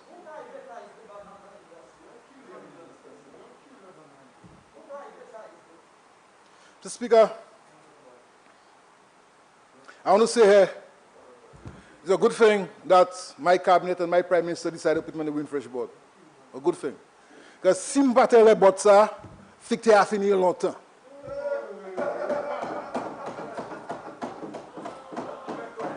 Because, Mr. Speaker, the other members, the other directors, Mr. Speaker, had no interest in continuing to trade St. Lucia bananas. And that is why, Mr. Speaker, they invested in other facilities. They went into other investment outside of bananas. Mr. Speaker. Mr. Speaker. I heard, Mr. Speaker, that, Mr. Speaker, through you, I want to compliment the member for Dennery North for recognizing my energy during my first tenure as Minister for Agriculture. But, Mr. Speaker, I want to say here today that when you have done so much in agriculture, Mr. Speaker, and you come back and you find agriculture in the States, Mr. Speaker, it has to break your heart. It has to break your shoulders, Mr. Speaker. Mr. Speaker, I want to say I'm disappointed coming back as Minister of Agriculture. I'm disappointed. When I realized, Mr. Speaker, the Agricultural Transformation Project, when I left, there was an allocation of $60 million, Mr. Speaker. When I came back in, it went down to $46 million. I must lose the energy, Mr. Speaker. Mr. Speaker, I must lose the energy. I must lose the energy, Mr. Speaker. When the government of the St. Lucia Labour Party came in, and they found an MPF, the meat processing facility, Mr. Speaker, almost 80% completed. With a budget of $14.8 million in 2012, 2013, and it went up to $22 million in 2014, 2015. I must lose the energy, Mr. Speaker. I must lose the energy. Mr. Speaker, I must lose the energy. When all the agro-processing facilities that we constructed, Mr. Speaker, 1 week I came back in, we found all of them closed. Angers, Foaso, the cocoa project, all of them close, Mr. Speaker. I must lose the energy. Mr. Speaker, I must lose the energy, Mr. Speaker. When I put the last in the project, Mr. Speaker. Mr. Speaker, on a point of order, the member is misleading the House. The member said when he came as Minister for Agriculture, the Angers facility was closed. The Foason facility was closed. Is he really listening to himself? He's misleading the House, Mr. Speaker. That's not correct. Mr. Speaker, I'm repeating myself. When we came back in as a government and I, Minister of Agriculture, I found the Foason facility closed. I found the Angers facility closed, Mr. Speaker. So the rep is there. Okay? Mr. Speaker, when I came back in, I must lose the energy. I must lose the energy, Mr. Speaker. When I came back in, the Project Lastini program, which started under my watch, was in disarray. You have persons located in 2 locations, and they're supposed to provide services for the entire country. I must lose the energy, Mr. Speaker. Mr. Speaker, I must lose the energy. I must lose the energy. When the member for Viewfort North found a youth in agricultural program with grant funding of $3.2 million, and nothing was done substantially for that youth in agriculture program, I must lose the energy, Mr. Speaker. I must lose the energy. Yes, Mr. Speaker. Yes, member for Denry North Free, Mr. Speaker. I must lose the energy. You know, Mr. Speaker, I must lose the energy. Because nothing happened under his watch. All the programs we put in place, Mr. Speaker, during the time that we were in government, all of them went into disarray. Mr. Speaker. So, Mr. Speaker, I must lose the energy. Mr. Speaker,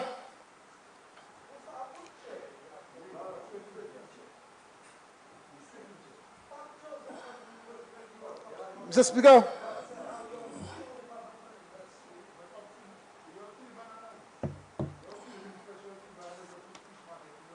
Mr. Speaker, speaking about fish marketing and Central Marketing Board. Let's speak about that quickly, Mr. Speaker. I heard today that we close Central Marketing Board. I heard we close Fish Marketing Corporation. Mr. Speaker, how these people can just come to this honorable house? Everybody knows the Fish Marketing Corporation is open, you know. People go there, they buy fish, they go there, they buy lunches, they go there, they buy breakfast. How you can come to this honorable house and tell people in St. Lucia the Fish Marketing Corporation is closed? No? How you can tell people the St. Lucia Marketing Board is closed when the farmers have entered into contractual arrangement with St. Lucia Marketing Board? Farmers are now selling to the St. Lucia Marketing Board. Farmers are getting paid on time in the St. Lucia Marketing Board. The St. Lucia Marketing Board doesn't have to come to me, and me go to Minister of Finance to ask money for the St. Lucia Marketing Board. Just because how are they operated?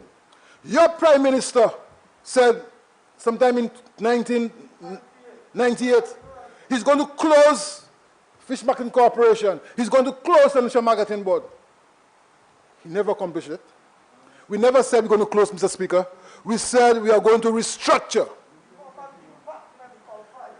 We are going to restructure, Mr. Speaker, and that is what we did. We restructured the St. Lucia Marketing Board, and of course, with our support, the Fish Marketing Corporation has been listed to a private entity.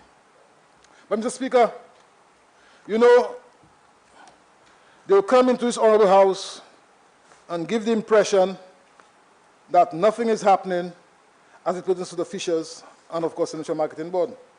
Mr. Speaker,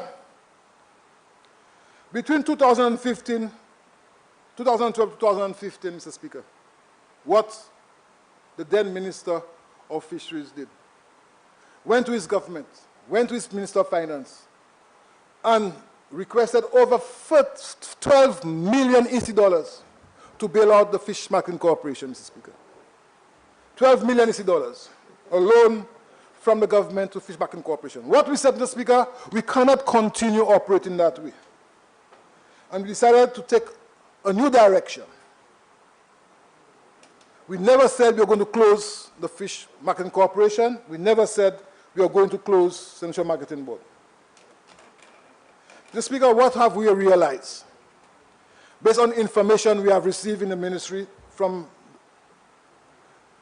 the manager of Fish Marketing Corporation. In fact, it's not Fish Marketing Corporation now, it's Lucian Blue Ocean Seafood, Inc. Lucian Blue Ocean Seafood, you know that? Because they met with you. Mr. Speaker, in 2009, and let me give you some information, Mr. Speaker, to confirm and what I am saying. Mr. Speaker, in 2018, under the old structure, what we realize as far as local purchase is concerned. In 2018, Mr. Speaker, the St. Lucia Fish Marketing Corporation purchased $287,604 fish locally from local suppliers. That was the amount for 2018. In 2019, because it started operating from May 2019 to December 2019, local purchases was $132,266, Mr. Speaker. Of course, Mr. Speaker, during that time, those opposite were discouraging fishermen to go and sell to the new entity. And of course, there was some level of reluctance by some fishermen not to sell to the new entity. Mr. Speaker, in 2020, when the confidence of the fishermen developed, what we realized, Mr. Speaker, in 2020, they purchased $438,410, much more than what was purchased in 2018. Now, what I'm hearing, Mr. Speaker, that... Honourable Member, you have 10 minutes in which to complete your presentation. What I'm hearing, Mr. Speaker, that the new entity is not purchasing local fish. The figures are there, Mr. Speaker. In 2018, $287,000 when we were operating it, Mr. Speaker.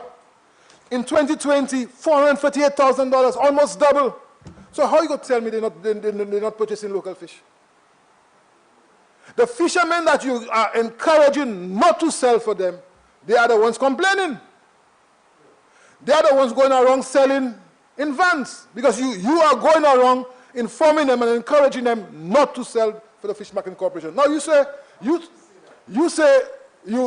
understand agriculture. Central marketing in agriculture is critical. Central marketing in agriculture is critical, Mr. Speaker. So let me say, Mr. Speaker, despite what you heard, Mr. Speaker, the Speaker,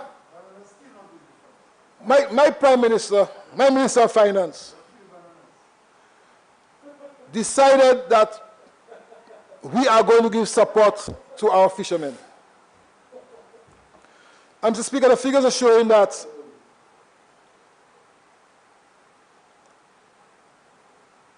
almost 789 fisher folks have received support, COVID support. About 789 fisher folks have received COVID support. Mr. Speaker, also, there are a number of cooperatives, society that are still holding resources, Mr. Speaker, for fisher folks, because the information is that about 239 of them have not collected monies from the cooperatives. For example, Mr. Speaker, the cooperative, the Swazel Fishermen's Cooperative, still have $4,500 on their hands to pay their members.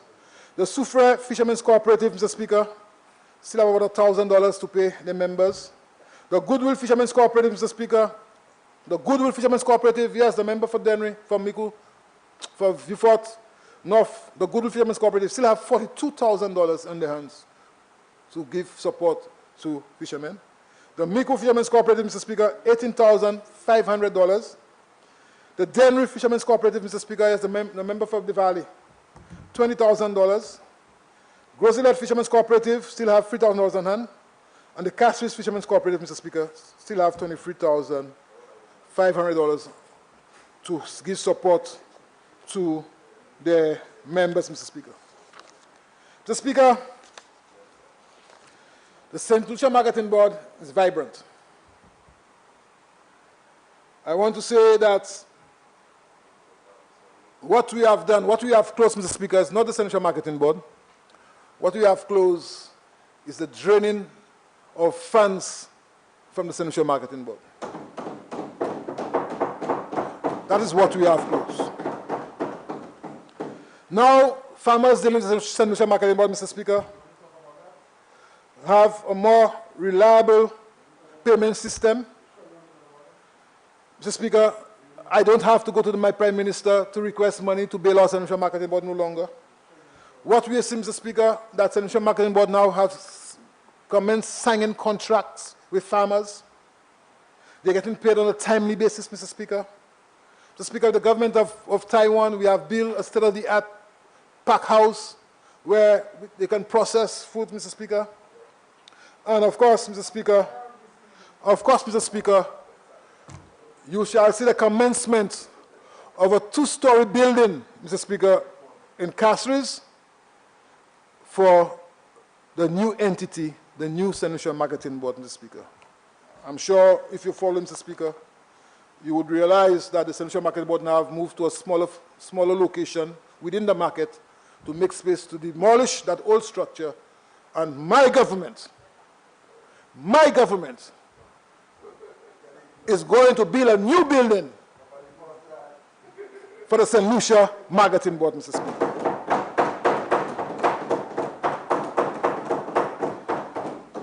Of course, there's what you call a renewed interest among the farmers, Mr. Speaker.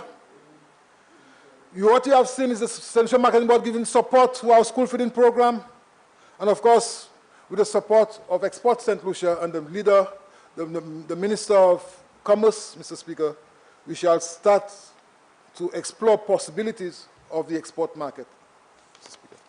Mr. Speaker, I want to say that I'm happy with these changes. I want to say, Mr. Speaker, that we are a government, Mr. Speaker, that's not afraid of making the hard decisions, as long as we know, Mr. Speaker, it's going to redound to the benefit of our people, Mr. Speaker. Mr. Speaker, you heard the member for Vieux-Fort North made some comparisons as far as figures are concerned, Mr. Speaker, and want to compare his tenure as minister and talk about bananas, Mr. Speaker. Mr. Speaker, page 81 of the Economic and Social Review, and this is a document of the House, Mr. Speaker.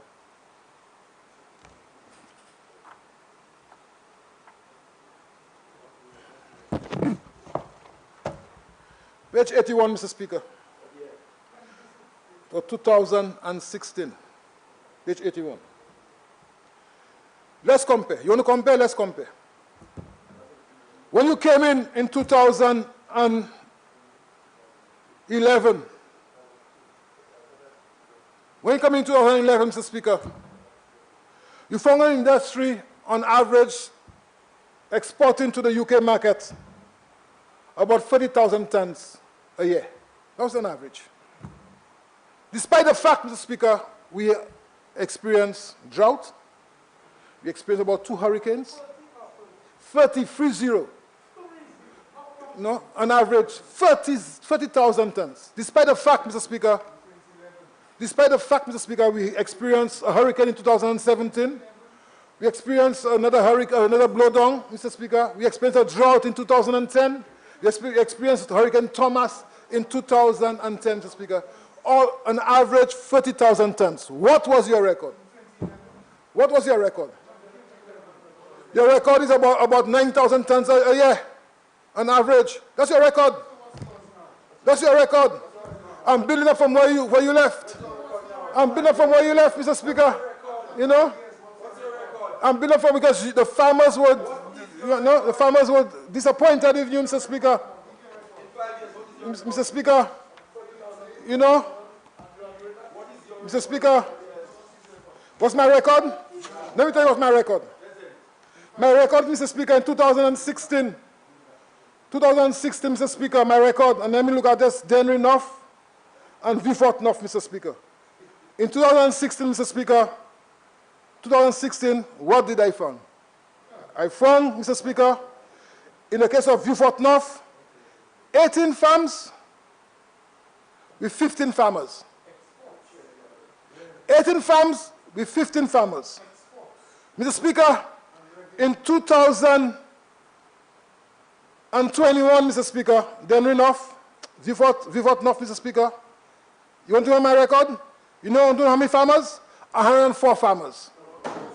From 15 farmers, what? From 15 farmers to 104 farmers. You want my record? I'm giving you my record. Mr. Speaker, through you. Mr. Speaker, then enough, Mr. Speaker.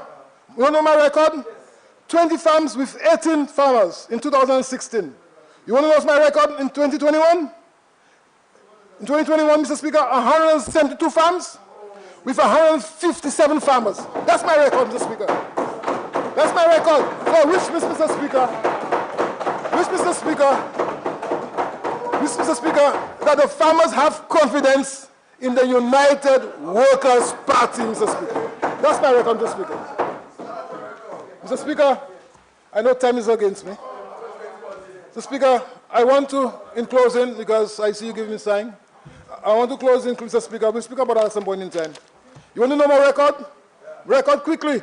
Number of FAR vehicles. When you were there, 13 you gave. In 2016, 29. In 2017, 48. In 2018, 42. In 2019, 62. In 2020, 75 FARs. Which means the farmers have confidence in this government. That's my record, Mr. Speaker. Mr. Speaker, I want to say thank you to the Honorable Prime Minister and my cabinet members. I want to say thank you very much to my staff in the Ministry of Agriculture, Mr. Speaker, for the support they have been given to me and my government in implementing the many programs that we are challenged to implement, Mr. Speaker. Mr. Speaker, I want to say thank you to all the organizations that have given support to the ministry's policy. There are many governments, Mr. Speaker, especially the government and people of Taiwan, the government of Japan, Mr. Speaker, speaking about fisheries, and the government of Cuba. I want to say thank you to them, Mr. Speaker. Mr. Speaker, most importantly, Mr. Speaker, I want to say to the people of Babonneau, thank you very much for the support. I know, Mr. Speaker, that the people of Babonneau will continue to have faith in the United Workers' Party. I know the people of Babonneau would understand and appreciate the many projects we have started and will not make the mistake again to elect a veteran. I'm not a veteran, I'm current, Mr. Speaker. Mr. Speaker, I want to thank you very much to my family for the support they are giving me. And most importantly, Mr. Speaker, I want to say thank you very much to the Almighty Father for the health, strength, the energy, despite I heard I have no energy, the energy, Mr. Speaker, and of course, the guidance he is providing to me. Mr. Speaker, I know the people of St. Lucia is in a better place under the leadership and guidance of this Honorable Prime Minister, and of course, the men and women of this cabinet. And of course, Mr. Speaker, those who come like the Londons and the Ferrers and the Belmont and the Belrose, I know, Mr. Speaker, that the people of this country will elect the United Workers' Party under the leadership of Honorable Alan Michael Shastney. Mr. Speaker, I thank you very much.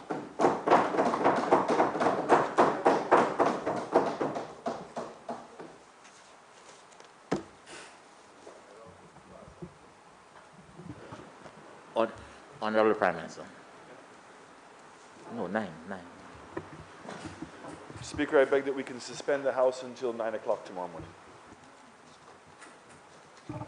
Honorable members, the question is that this House stand adjourned until 9 o'clock tomorrow morning. I now put a question. As many as are of that opinion, say aye. As many as of a contrary opinion, say no. I think the ayes have it. The ayes have it.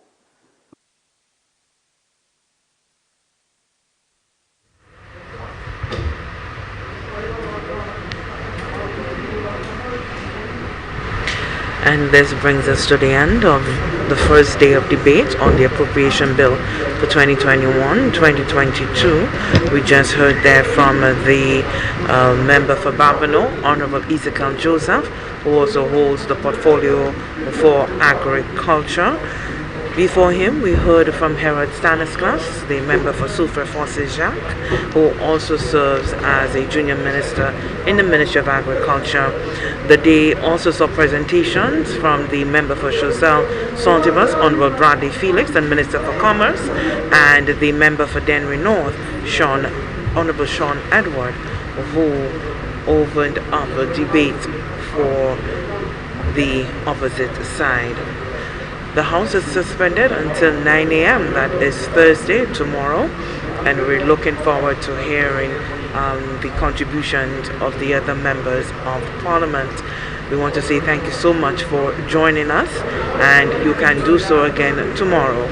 I'm Minister Joseph, on behalf of the entire team of the Government Information Service, signing out until Thursday morning.